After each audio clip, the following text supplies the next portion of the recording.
Hey, I'm Caleb Coconut. I'm doing a sugar kind of fast or whatever you want to call it.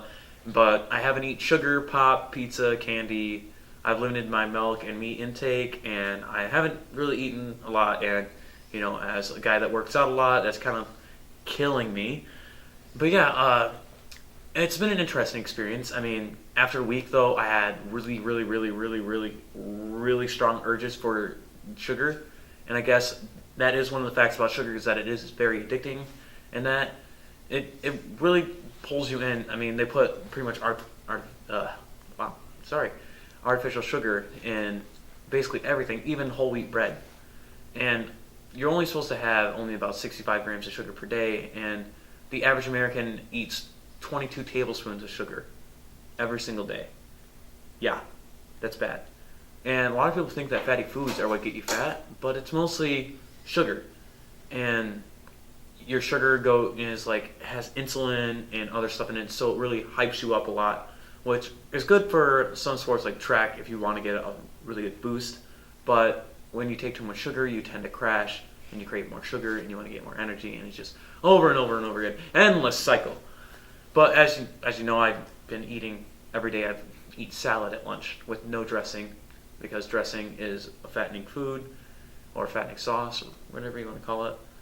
But yeah, it's been an interesting human experience. I'm actually going to try to go and meet with Playmakers and get a job interview, not really job interview, but just job shadow, and kind of stay there and have them do some little nutrition training for me.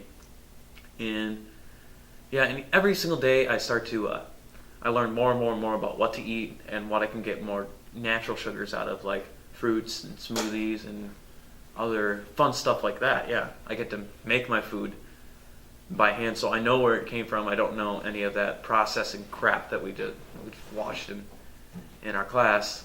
But yeah, I think one of the biggest things for me though was the pop. Ending the pop was really hard, and especially starting my diet on Fat Tuesday, and create those punchkis and those donuts, and oh man, I can't even do this.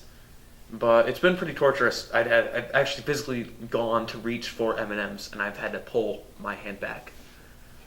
And I don't know, it's just been really interesting.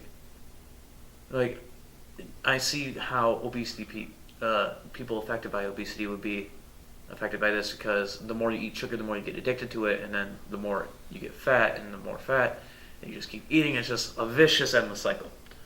And I've also given up fast foods, which has been pretty good, but I just went by McDonald's today to stop and get somebody a chicken sandwich because they're going over to someone's house, and that chicken sandwich smelled unbelievable.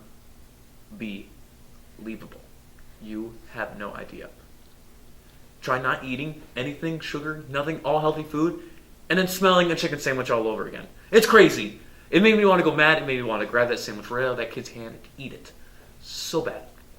But, you got to keep it up.